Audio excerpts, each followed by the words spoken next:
ती शर्मा। 6 माननीय सदस्य मिङमा ग्याबु शेर्पा। 7 माननीय सदस्य यज्ञ बहादुर बोगटी। माननीय सदस्यहरू, प्रतिनिधि सभाको अधिवेशन चालू नरहेको अवस्थामा सङ्घीय संसदको संयुक्त समिति र प्रतिनिधि सभाका विषयगत समितिहरूमा केही माननीय सदस्यहरूको नाम तत्काल हेरफेर गर्नुपर्ने अवस्था उत्पन्न भई केही समितिहरूमा माननीय सदस्यहरूको नाम हेरफेर गर्न बाधा नपर्ने गरी मिति 2083 साल वैशाख 3 गते बिहिबार प्रतिनिधि सभा नियमावली 2079 को नियम 260 र 261 को अधिकार प्रयोग गरी बाधा अड्काउ फुकाउने आदेश जारी गरिएकोले उक्त बाधा अड्काउ आदेश प्रतिनिधि सभा नियमावली 2079 को नियम 260 बमोजिम अनुमोदनका लागि प्रस्तुत गर्दछु। यो प्रस्तावको पक्षमा हुने माननीय सदस्यहरूले हुन्छ भन्नुहोला र यसको विपक्षमा हुने माननीय सदस्यहरूले हुन्न भन्नुहोला। यो प्रस्तावको पक्षमा हुने माननीय सदस्यहरूले हुन्छ भन्नुहोस्। यो प्रस्तावको विपक्षमा हुने माननीय सदस्यहरूले हुन्न भन्नुहोस्। सचिव सम्माननीय श्री रामचन्द्र पौडेल हुनुहुन्छ भन्ने सम्माननीय प्रधानमन्त्रीमा मौजूदा परिषदका मन्त्री बहुमतले अनुमोदन भएको संविधान प्रधानमन्त्री समक्ष राजीनामा दिनुभएको हुँदा निजले सम्हाली आउनु भएको मन्त्रालय मान्य सदस्यहरू प्रधानमन्त्री प्रतिनिधि सभा नियमावली मस्यौदा समितिका माननीय सभापति गणेश पराजुलीलाई प्रतिनिधि सभा नियमावली मस्यौदा समितिको प्रतिवेदन 2083 पेश गर्न अनुमति दिन्छु। माननीय सदस्यहरू, प्रतिनिधि सभा नियमावली 2079 को नियम 10 बमोजिम सभामुख तथा उपसभामुखको अनुपस्थितिमा बैठकको अध्यक्षता गर्न निम्नलिखित माननीय सदस्यहरूलाई मनोनयन गरेको बेहोरा जानकारी गराउँछु। 1 माननीय कामिनी कुमारी। 2 माननीय सदस्य गंगा लक्ष्मी अवाल। 3 माननीय सदस्य ताहिर अली भाट। 4 माननीय सदस्य सम्माननीय सभामुख महोदय, 5 माननीय सदस्य आजबाट सुरु भएको यो अधिवेशनमा 6 यस सम्मानित सदनमा साङ्केतिक भाषामा अनुवाद सुचारू गर्नुभएकोमा यज्ञ बहादुर हार्दिक आभार प्रकट गर्दछु र म मेरो विषयवस्तुभित्र प्रवेश गर्दछु। माननीय सदस्यको मिति 2082 बैठकबाट नेपालको संविधानको धारा 104 को धारा 1 बमोजिम र प्रतिनिधि सभाको कार्य सञ्चालन बैठकको सुव्यवस्था समितिहरूको गठन तथा काम कार्यलाई थप व्यवस्थित मर्यादित र प्रभावकारी बनाउन 15 सदस्यीय प्रतिनिधि सभा नियमावलीमा गठन गर्न माननीय कविन्द्र बुर्लाकोटी प्रस्तावक तथा माननीय सीता थपलिया, माननीय गणेश सिंह ठकुना, माननीय युवराज दुलाल, माननीय शुभराज राई, माननीय भरत गहतराज र माननीय पुष्पा कुमारी चौधरी समर्थक रहनुभई प्रस्तुत गर्नुभएको प्रस्ताव यस सार्वभौम सदनबाट सर्वसम्मतिले पारित भएको थियो। यस सम्मानित सभाले नै उक्त समितिमा म सांसद गणेश पराजुलीलाई सभापतिको जिम्मेवारी प्रदान गरी नेपालको संविधान तथा प्रचलित सभाका नियमावली र कानुन अनुरूप नवनिर्वाचित प्रतिनिधि सभा नियमावलीको मस्यौदा तयार गरी सदन समक्ष पेश गर्न 14 दिनको समयावधि तोकी कार्यदेश प्रदान गरेको निवेदन गर्दछु। समितिले मिति 2082 चैत्र 24 गतेदेखि कार्य प्रारम्भ गरी आन्तरिक कार्यविधि तयार गर्दै नियमित बैठकहरू सञ्चालन गरेको थियो। यस अवधिमा समितिले संविधान, लोकतन्त्रको मर्म, प्रचलित कानुन, विगतका नियमावली, अन्तर्राष्ट्रिय प्रचलन तथा संसदीय अभ्यासलाई आधार मानी सघन र गहन छलफल गरेको बेहोरा स्मरण गराउँछु। यसै गरी समितिले चैत्र 25 देखि वैशाख 7 सम्म गरी कुल 14 वटा बैठक बसेको र करिब 50 घण्टाभन्दा बढी समय लगाएर नियमावली मस्यौदा समय सीमाभित्रै लेखन सम्पन्न गरेको अवगत गराउँछु। समितिका माननीय सदस्य ओजस्वी शेरचन, माननीय सदस्य ऐन बहादुर महर, माननीय सदस्य खगेन्द्र सुनार, माननीय सदस्य खुशबु ओली, माननीय सदस्य गजला मिक्रानी, माननीय सदस्य तपेश्वर यादव, माननीय सदस्य ध्रुवराज राई, माननीय सदस्य निशा डाँगी, माननीय सदस्य निष्कल राई, माननीय सदस्य बलावती शर्मा, माननीय सदस्य मधुकुमार चौलागाई, माननीय सदस्य यज्ञमणि नेउपानी, माननीय सदस्य रेखा कुमारी यादव, माननीय सदस्य सुलभ खरेलज्यूहरूले आफ्ना दलभित्र समेत आन्तरिक छलफल गरी प्रस्तुत गर्नुभएका सुझावहरूलाई प्राथमिकता साथ समितिमा छलफल गरी मस्यौदालाई निर्माण र लेखन गरिएको थियो। सँगसँगै मिति 2083 वैशाख 6 गते समितिको बैठकमा श्री मनोहर प्रसाद भट्टराईज्यू र डाक्टर भरतराज गौतमज्यू जस्ता सङ्घीय संसद सचिवालयका अनुभवी पूर्व महासचिव समेतबाट सुझाव प्राप्त गरिएको तथा सोही दिनको अर्को बैठकमा विशेष आमन्त्रित सम्माननीय सभामुखज्यूबाट राय सुझावसहितको प्राप्त भएको मार्गदर्शनले मस्यौदालाई थप परिपक्व बनाउन अहम भूमिका खेलेको निवेदन गर्दछु।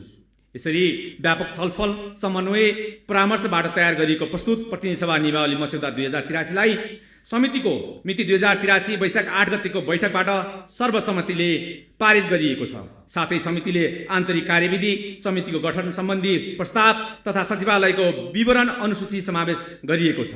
अन्तमा समितिको कार्यमा मार्गदर्शन प्रदान गर्नुहुने सम्माननीय सभामुखज्यू, माननीय सदस्यज्यूहरू, आमन्त्रित विज्ञहरू, सङ्घीय संसद सचिवालयका पदाधिकारी तथा सहयोगमा जुट्नुहुने सम्पूर्ण कर्मचारीहरूप्रति सहृदय हार्दिक धन्यवाद ज्ञापन गर्दछु। यस समितिबाट तयार गरिएको यो प्रतिनिधि सभा नियमावली मस्यौदा 2083 सम्मानित सदन समक्ष पेश गर्दछु। धन्यवाद।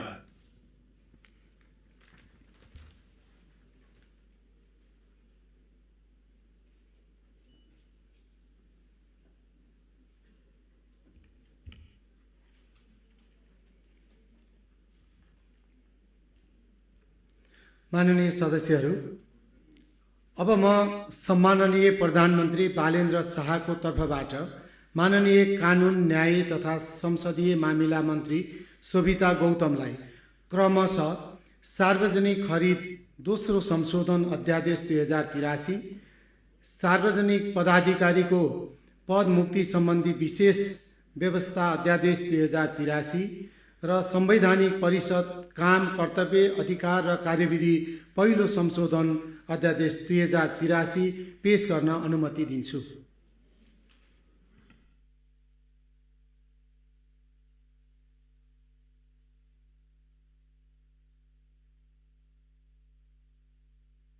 सार्वजनिक पदाधिकारीको पद मुक्ति सम्बन्धी विशेष व्यवस्था अध्यादेश 2083 र संवैधानिक परिषद काम, कर्तव्य, अधिकार र कार्यविधि पहिलो संशोधन अध्यादेश 2083 पेश गर्न अनुमति दिन्छु। प्रवर्धन गरी मितव्ययी तथा विवेकपूर्ण ढङ्गबाट सार्वजनिक खर्चको अधिकतम प्रतिफल हासिल गर्न र सार्वजनिक निकायले गर्दा मालसामान, परामर्श सेवा तथा अन्य सेवा खरिदको व्यवस्थापनको क्षमता अभिवृद्धि उत्पादक, आपूर्तिकर्ता, निर्माण व्यवसाय सेवा प्रदायकलाई बिना सार्वजनिक खरिद सहभागी हुने समान अवसर सुनिश्चित सुशासनको प्रत्याभूति सार्वजनिक खरिद ऐनमा रहेका व्यवस्थाहरूलाई संशोधन गर्न आवश्यक सार्वजनिक संशोधन अध्यादेश 2083 जारी गरिएको हो।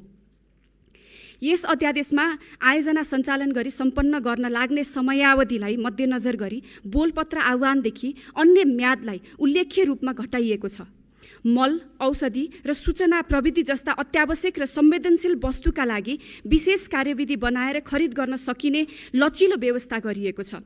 सार्वजनिक खरिदमा स्वदेशी मालसामान खरिदलाई प्राथमिकता दिने, सार्वजनिक खर्च कटौती गर्न ई मार्केट प्लेसको अवधारणा लागू गर्ने, भेरिएसन आदेश जारी गर्ने अधिकारलाई जिम्मेवार बनाउने जस्ता प्रावधानहरू समावेश गर्न आवश्यक परेकोले नेपालको संविधानको धारा 114 को उपधारा 1 बमोजिम सार्वजनिक खरिद दोस्रो संशोधन अध्यादेश 2083 जारी भएकोले सम्माननीय सभामुख महोदयको अनुमतिले सभा समक्ष यो अध्यादेश पेश गर्दछु। धन्यवाद।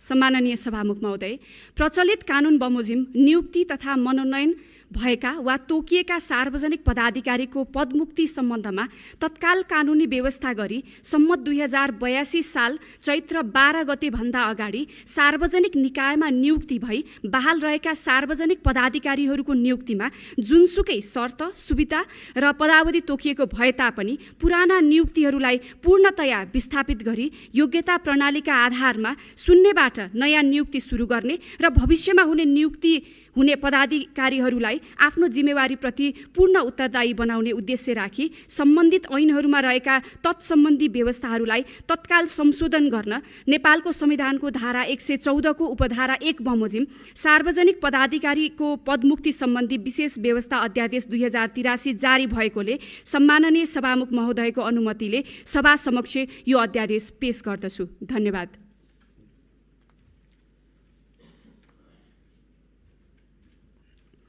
सम्माननीय सभामुख महोदय, संवैधानिक परिषदको काम कर्तव्य अधिकारलाई व्यवस्थित गर्न संवैधानिक परिषद काम कर्तव्य अधिकार र कार्यविधि सम्बन्धी ऐन 2066 कार्यान्वयनमा रहेको छ। उक्त ऐनमा रहेका व्यवस्थालाई तत्काल संशोधन गर्न आवश्यक भएकोले संवैधानिक परिषद काम कर्तव्य अधिकार र कार्यविधि पहिलो संशोधन अध्यादेश 2083 जारी गरिएको हो।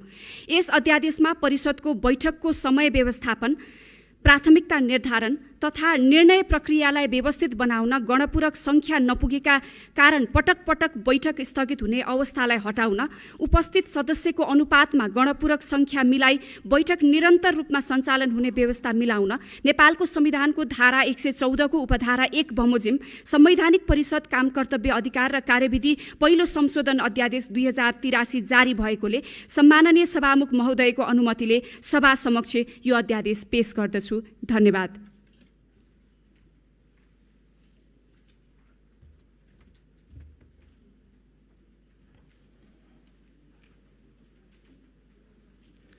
माननीय सदस्यहरू, अब म अर्थमन्त्री डाक्टर स्वर्णिम वाग्लेलाई सम्पत्ति शुद्धिकरण मनी लाउन्डरिङ निवारण तेस्रो संशोधन अध्यादेश 2083 पेश गर्न अनुमति दिन्छु।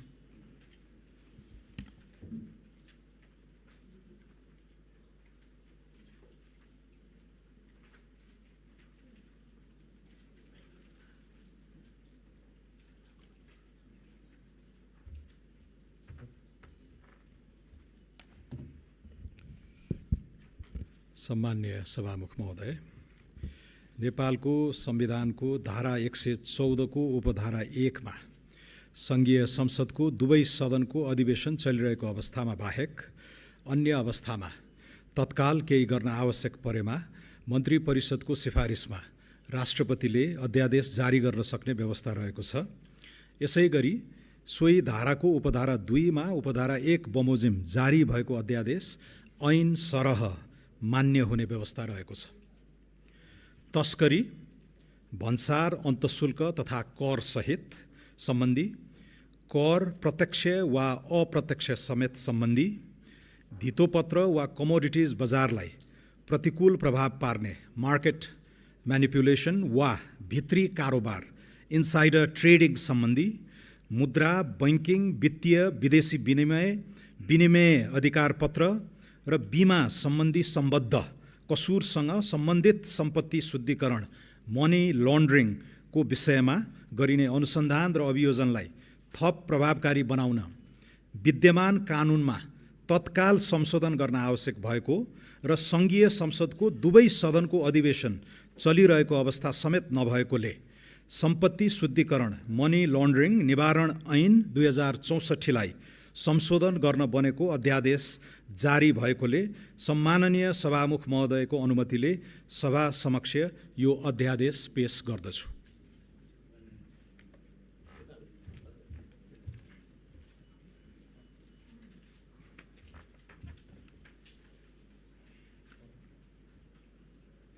माननीय सदस्यहरू, अब म माननीय कानुन, न्याय तथा संसदीय मामिला मन्त्री शोभिता गौतमलाई केही नेपाल ऐनलाई संशोधन गर्न बनेको अध्यादेश 2083 पेश गर्न अनुमति दिन्छु।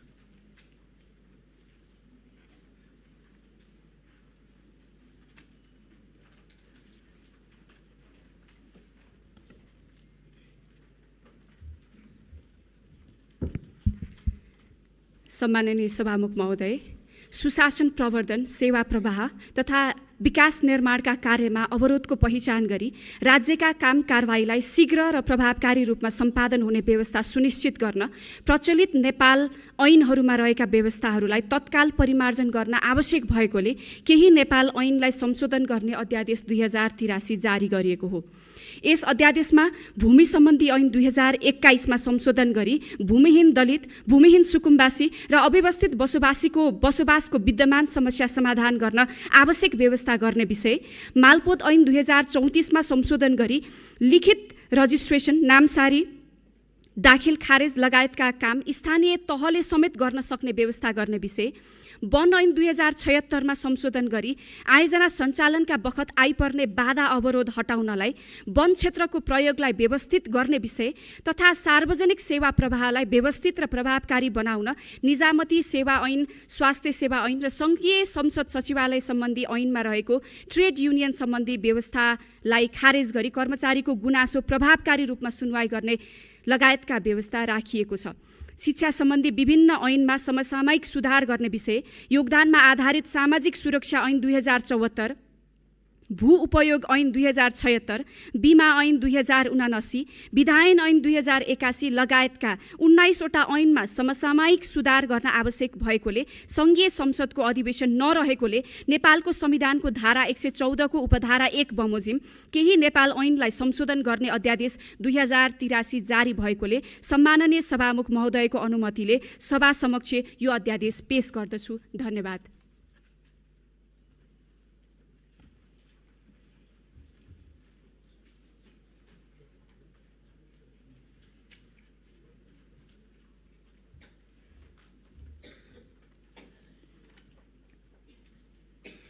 मान्य सदस्यहरू, अब म माननीय भूमि व्यवस्था, सहकारी तथा गरिबी निवारण मन्त्री प्रतिभा रावललाई सहकारी पहिलो संशोधन अध्यादेश 2083 पेश गर्न अनुमति दिन्छु।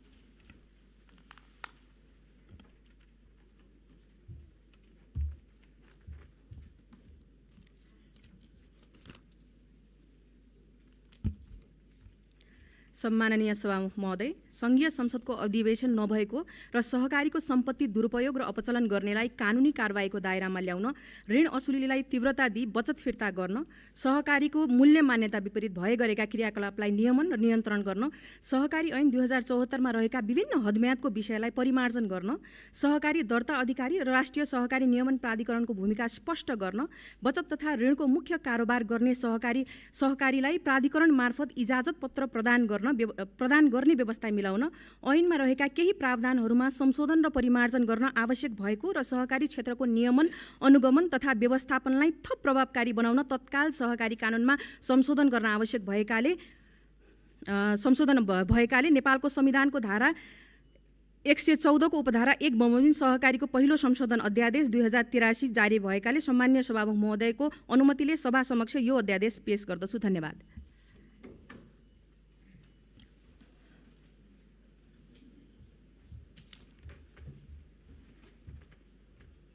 मान्य सदस्यहरू, अब म माननीय स्वास्थ्य तथा जनसङ्ख्या मन्त्री निशा मेहतालाई स्वास्थ्य विज्ञान प्रतिष्ठान सम्बन्धी केही नेपाल ऐनलाई संशोधन गर्ने अध्यादेश 2083 पेश गर्न अनुमति दिन्छु।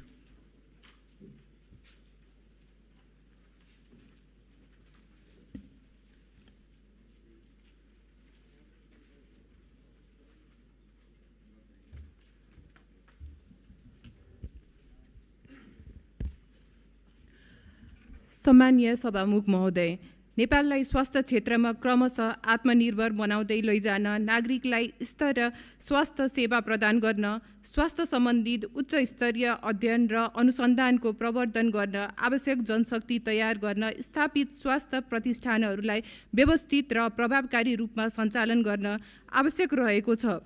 विभिन्न स्वास्थ्य विज्ञान प्रतिष्ठानहरूमा पदाधिकारीहरूको पदावधि, सेवा सुविधा लगायतका विषयमा एकरूपता कायम गर्न, प्रतिष्ठानहरूमा सुशासनमा कायम गर्न, सेवा प्रभावकारी बनाउनको लागि स्वास्थ्य विज्ञान प्रतिष्ठान सम्बन्धित केही नेपाल ऐनलाई संशोधन गर्न बनेको अध्यादेश 2083 जारी भएको छ।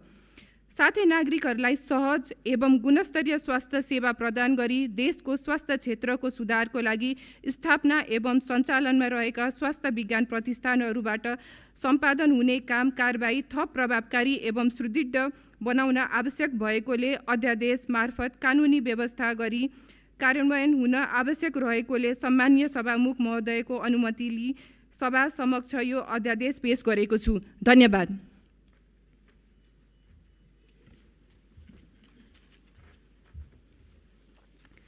मान्य सदस्यहरू, अब म माननीय शिक्षा विज्ञान तथा प्रविधि मन्त्री सस्मित पोखरेललाई विश्वविद्यालय सम्बन्धी केही नेपाल ऐनलाई संशोधन गर्ने अध्यादेश 2083 पेश गर्न अनुमति दिन्छु।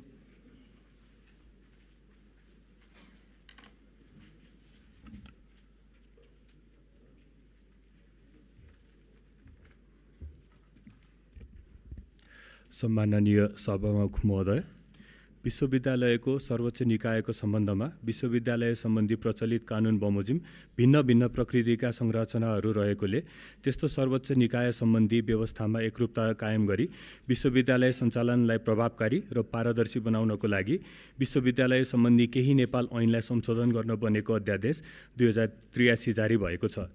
विश्वविद्यालयमा प्राज्ञिक स्वायत्तता हासिल गरी राजनीतिक हस्तक्षेप हटाउँदा योग्यता प्रणालीको आधारमा विश्वविद्यालयका पदाधिकारीहरू नियुक्त गर्दा तथा विश्वविद्यालयमा प्राज्ञिक स्वायत्तता वृद्धि गर्न विश्वविद्यालय सम्बन्धी ऐनहरूमा उपकुलपति र शिक्षाध्यक्षको योग्यता तोक्दा अझ बढी प्रभावकारी हुन जाने सहितका विषयलाई दृष्टिगत गर्दै सोही बमोजिम कार्य सम्पादन गराउन नेपालको संविधानको धारा 114 को उपधारा 1 बमोजिम अध्यादेश जारी गरी विश्वविद्यालयहरू सम्बन्धी भिन्न ऐनमा संशोधन भएको छ।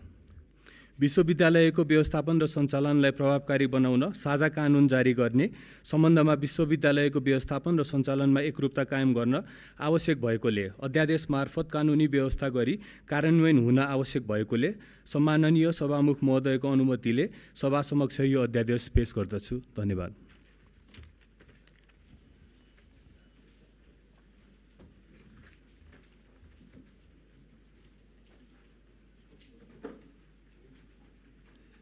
मान्य सदस्यहरू, आजै दिनको 4 बजे सङ्घीय संसदको दुवै सदनको संयुक्त बैठकमा सम्माननीय राष्ट्रपति महोदयबाट सम्बोधन हुने भएकाले दिनको 3:45 बजे अगावै आफ्नो आसन ग्रहण गरी सक्नुहुन अनुरोध गर्दछु।